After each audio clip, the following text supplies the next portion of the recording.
Annyeonghaseyo, donc je suis Lucie de la team Essalang Sub. Je suis désolée de faire ma première vidéo sur la chaîne Behind Essalang Sub aussi tard. Donc ça va être une courte présentation de comment j'apprends le coréen, donc comment je m'organise, etc. Donc ça sera, je pense, une vidéo courte. Donc j'utilise 3 cahiers. Donc le premier, c'est plutôt un carnet où il y a les mots de vocabulaire. Donc désolée si c'est assez flou. Par exemple, kage pour magasin, i pour dents, mekju pour bière. Voilà, etc. Donc j'ai un autre cahier, cette fois-ci pour les exercices. Donc là j'ai pas vraiment avancé parce que j'ai pas eu vraiment le temps. Donc j'ai un cahier normalement où il y a de la leçon, mais c'est vu que les feuilles se détachent, je les mets dans le classeur. Donc, comme vous pouvez le voir là, c'est cours de coréen. Donc là c'est les consonnes. Voilà, là après je mets les chapitres et le nom du paragraphe pour savoir me repérer dans le livre, parce que là je fais que pour là pour l'instant c'est les cours d'un seul des livres que j'ai, donc j'en ai 2. Donc là, comme vous pouvez voir, je souligne ce qui me paraît le plus important. Donc il y a du blanco aussi, je fais des fautes, hein.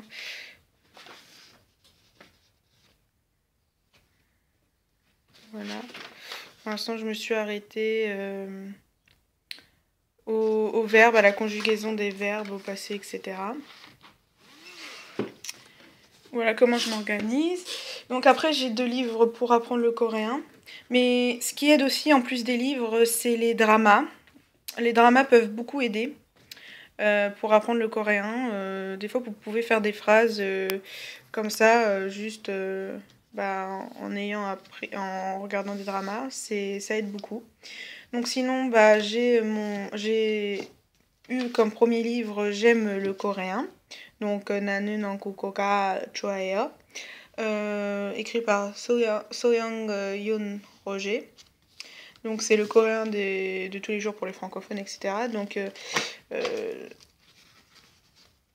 ça se présente au début, donc il présente, etc. Qu'est-ce que le coréen. Donc il y a des exercices. Donc on va prendre un chapitre au hasard. Donc là ça va être leçon 1. Donc 안녕하세요, 저는 에릭이에요.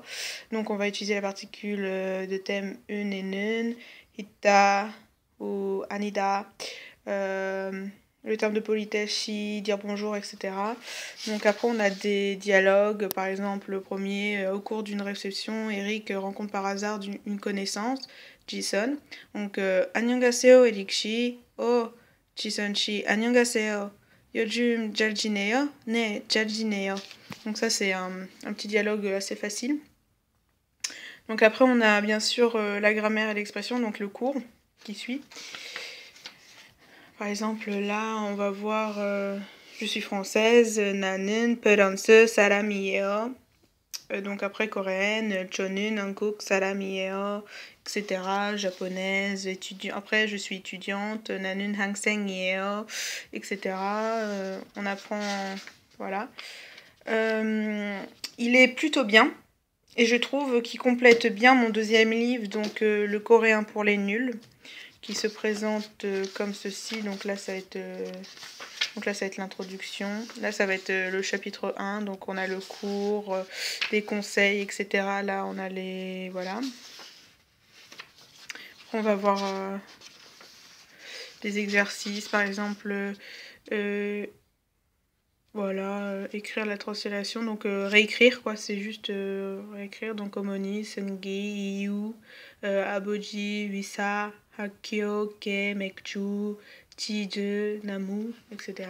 Donc quand à chaque fois que je dis Namu, ça me fait penser à la chaîne qui fait la la la la la dans Exo Showtime épisode 11. Donc après moi j'en suis au chapitre 2 parce que j'ai pas eu le temps d'avancer, donc la conjugaison, etc.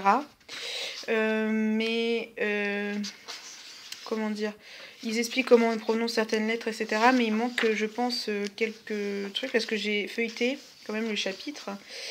Et j'ai feuilleté les autres et je crois pas qu'il y a d'autres trucs de conjugaison dans les autres...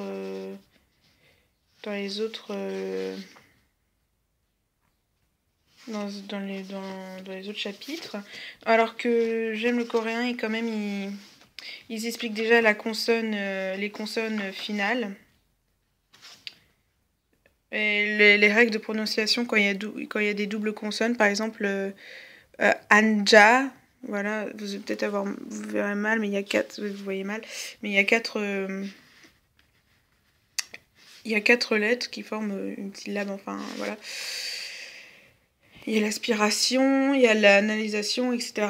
Comment se prononcent les lettres finales. Il n'y a pas aussi dans le coréen pour les nuls, il n'y a pas, par exemple, quand il y a un D, coréen, après suivi de I, ça fait Ji et pas Di, ça fait Ji. Un T coréen plus un I, ça fait Chi, et etc. Donc voilà, ça, il n'y a pas dans le coréen pour les nuls, je trouve ça assez dommage. Après, j'ai pas eu le temps de... Voilà. Donc je pense que je vais plutôt... me concentrer sur un livre et si je vois qu'il manque des trucs comme dans le coréen pour les nuls, bah, je vais m'aider de celui-là. Donc par exemple là, voilà. Il y a des CD dans les deux. Donc là, lui, il est là. Et dans le coréen pour les nuls, je crois que je l'ai mis dans mon lecteur CD. Donc il y a un annexe aussi pour les deux. Donc Podoju, c'est le vin. Podoju, jus de raisin. Ah, là aussi, il y a un annexe, etc. Donc voilà, c'était vraiment une courte vidéo pour vous présenter comment j'apprenais le coréen. Au revoir!